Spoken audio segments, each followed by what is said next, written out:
57페이지에 보면 이런 여러 단계를 거치게 되는 거죠. 에너지를 만드는 과정이 미토콘드리아 안에서. 그러면 뭐 피루부산이 아세틸코에이로 바뀌고 아세틸코에이가 구연산으로 바뀌어서 구연산 안에서도 계속 물질이 여러 물질이 바뀌어가는 그런 TCS 전 사이클의 과정을 겪으면서 이 물질 변화 과정이 굉장히 많이 있는데요. 그 반응이 물질이 변화하는 과정을 혼자서 만드는 게 아니라 이 효소가 또 필요해요. 이 화학 반응을 촉진하는 역할을 하는 효소.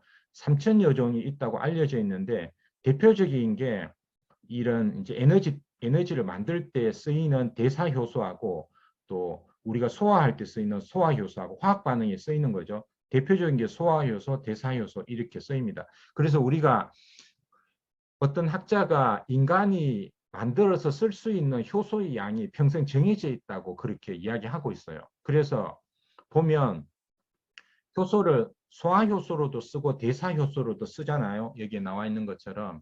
그런데 우리가 소화효소로도 쓰고 대사효소로도 쓰는데 우리가 소화하는데 평생 소화하는데 많은 에너지를 쓰게 되면 소화효소를 굉장히 많이 쓰잖아요.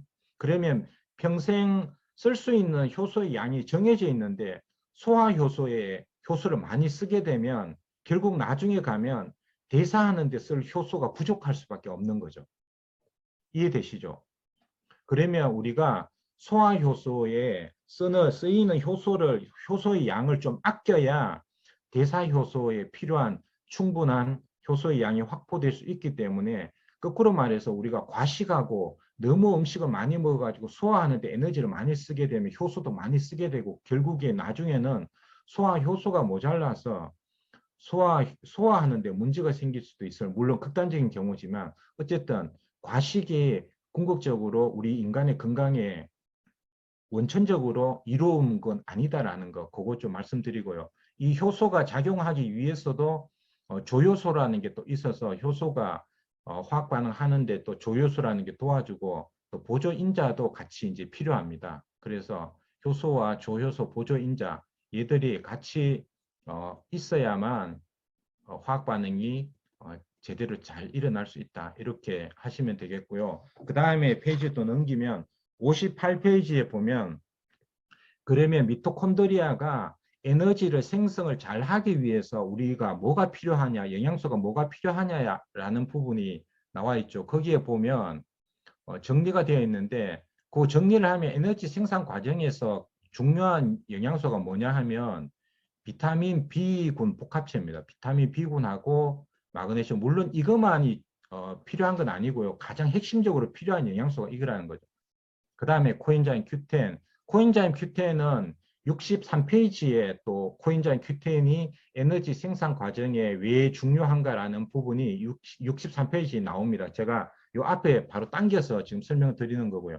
여기서 보면 아까 말씀드렸잖아요. 여러 사람들이 피루부산이 아세틸코에이로 바뀌는 과정에 문제가 생겨서 에너지를 잘 못 만들어낸다. 그래서 피로가 생긴다는 건데 이 과정 피루부산이 아세틸코에이로 바뀌는 이 과정이 어떤 영양소가 필요한가 보면 피루부산 탈수소 효소라는 거, 이 효소가 필요하고 비타민 B1, 2, 3가 필요하고 마그네슘이 필요하고 또 알파 리포산이라는 게 필요하고 그 다음에 아세틸코에이를 만드는 원료로 쓰이는 게 비타민 B5예요. 비타민 B5의 다른 이름이 뭐죠? 판토텐산입니다. 그래서 판토 블렌드라고 신제품 나온 거 있잖아요. 그 판토 블렌드의 그 핵심 그 안에 들어있는 영양 정보 중에 대표적인 게 이제 비오틴하고 여기 비타민 B1이라고 들어있는 티아민하고 지금 말하는 비타민 B5, 판토텐산 이거죠. 에너지 대사에 핵심적인 역할을 하는 비타민 B군 세 가지가 판토텐산 안에 있는 거죠. 물론 이제 B7 여기에 빠져 있지만 B7도 이제 필요한 부분인데 모발 건강, 두피 건강, 그다음에 콜라겐에 관련된 부분하고 인체의 전반적인 활력 이거를 이제 붐업시킬 수 있는데 판토블렌드가 중요한 역할을 할 수 있겠죠. 그 도움을 받을 수 있는 부분이고 그 다음에 하나 여기에 이제 에너지도 만들어지지만 마지막 미토콘드리아가 에너지를 만드는 마지막 단계에 우리가 이제 전자 전달계라고 부르는 여기에서 가장 많은 ATP 개수가 만들어지는데요. 여기에 에너지를 만들고 부산물로 생기는 게 필수적으로 생기는 게 이 활성산소라는 겁니다. 그래서 코엔자임 Q10은 왜 에너지 생산이 중요하냐? 우리가 고속도로 장거리 운전 같은 거 할 때 운전하기 전에 코엔자임 Q10을 저 같은 경우 제 경험인데 고속도로 운전하면 꼭 졸리는 거예요.